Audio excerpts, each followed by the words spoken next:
नमस्कार। शब्द विन्यास 666 पर नए और पुराने सभी सदस्यों का स्वागत, अभिनंदन। आज हम पिछले अंक में सुनी गई कहानी हस्तांतरण का द्वितीय व अंतिम अंक सुनेंगे। कहानी हस्तांतरण के रचनाकार हैं अल्मोड़ा के छाना गांव मल्ला सालम में पैदा हुए प्रोफेसर लक्ष्मण सिंह बिष्ट उर्फ बटरोही जी। बटरोही जी को बतौर कथाकार, उपन्यासकार एवं समीक्षक के तौर पर देखा जाता रहा है। जहां ये कुमाऊं विश्वविद्यालय में हिंदी के विभागाध्यक्ष रह चुके हैं, तो वहीं हंगरी में हिंदी के विजिटिंग प्रोफेसर भी रहे हैं। इनकी रचनाओं में प्रख्यात रचनाएं हैं हिडिंबा के गांव में, थोकदार किसी की नहीं सुनता और महर ठाकुरों का गांव आदि। आज हम इन्हीं की कहानी हस्तांतरण का अंतिम भाग सुनने जा रहे हैं, तो सुनना प्रारंभ करें। दुलारे ने पान थमाते हुए कहा, खीमानंद के पास हो आते चचा, हालत बहुत खराब है। यह जाड़ा उनको ले जाएगा, बचना मुश्किल है। हाँ, पद्मा दत्त ने कहा, जैसे कि वे भी उसी बारे में सोच रहे हों। खीमानंद के साथ पद्मा दत्त की मुलाकात बीवी की मौत के बाद नहीं हुई थी। खीमानंद ने न तो उन्हें अपने घर बुलाया और न ही पद्मा दत्त के मन में उनके पास जाने की इच्छा हुई। अब 50 साल की उम्र में खीमानंद के मरते समय उन टूटे हुए संबंध सूत्रों को जोड़ना बड़ा अजीब सा लगा उन्हें। एक बार हो आते चचा तो खीमानंद की आत्मा शांति से परलोक जाती। तुम जानते ही हो उनका अब है ही कौन। दुलारे की बात जैसे उनके एक कान से घुसकर दूसरे कान से निकल गई हो। ठंडी आह भरते हुए उन्होंने हाँ कहा और बाजार की ओर बढ़ने लगे। ढलान पर खीमानंद का गांव था और पद्मा दत्त की ससुराल। सीधी चढ़ाई चढ़ने के बाद प्रेमलाल की चाय की दुकान भी धुंधली सी दिखाई दे रही थी। प्रेमलाल के साथ पद्मा दत्त के अच्छे दिन बीते थे। ससुराल आते जाते वहां रुक लिया करता था। जिंदगी के वे दिन बिल्कुल दूसरी तरह के थे। यह कल्पना ही आज कितनी विचित्र लगती है कि पद्मा दत्त कभी प्रेमलाल और उसकी बीवी से चुगलबाजी किया करते थे। शमशान घाट पर बीवी की चिता जलाकर पद्मा दत्त एक लंबा बांस हाथ में लिए नदी के बीचों बीच खड़े थे कि खीमानंद किसी से कह रहा था, प्रेमलाल की बीवी की वजह से पद्मा दत्त ने मेरी बेटी को मारा है। मैं तो कई दिनों से देख रहा था कि यह कई कई रातों को वहां रहता था। पद्मा दत्त ने नदी के शोर के बावजूद पूरी बात सुन ली थी।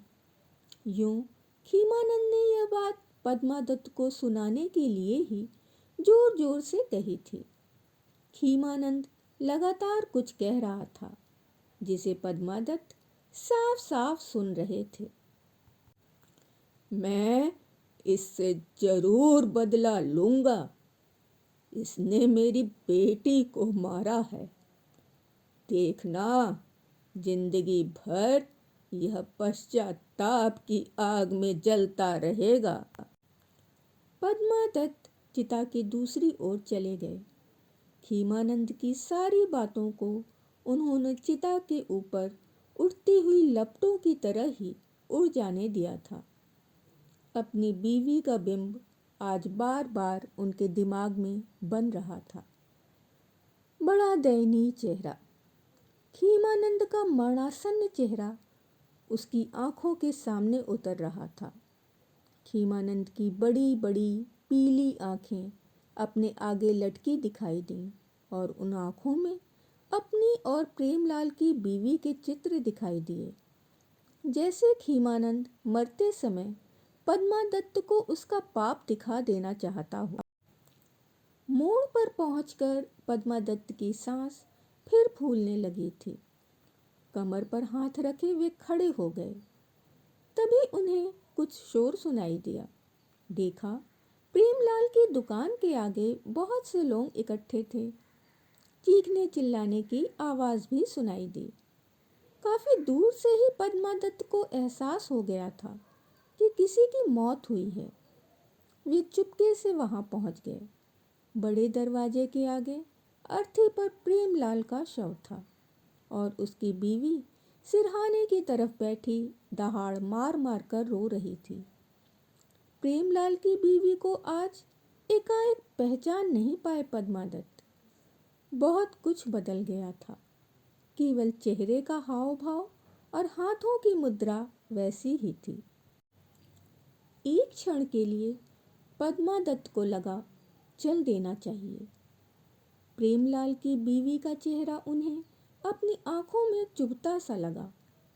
बड़ी असुविधा सी महसूस करते हुए वे उठ खड़े हुए। तभी प्रेमलाल के छोटे लड़के ने अर्थी उठाई। क्षण भर के लिए पद्मा दत्त को लगा उन किशोर आंखों में उनका अतीत दिखाई दे रहा है। राम नाम सत्य है, अर्थी के पीछे किसी ने कहा और सभी लोग सत्य बोलो गत्य है कहते हुए तेज कदमों से घर के बाहर निकलने लगे। दहाड़ती हुई प्रेमलाल की बीवी अर्थी के पीछे पीछे भागी।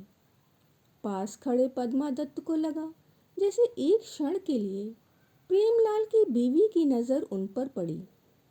रोना दहाड़ना जैसे उस क्षण ठहर गया और फिर वह पूर्ववत अर्थी के पीछे पीछे भागने लगी। पद्मा दत्त ने कालू की जंजीर संभाली और सत्य बोल गत्य है कहते हुए अर्थी के पीछे चल रहे लोगों के साथ हो लिए।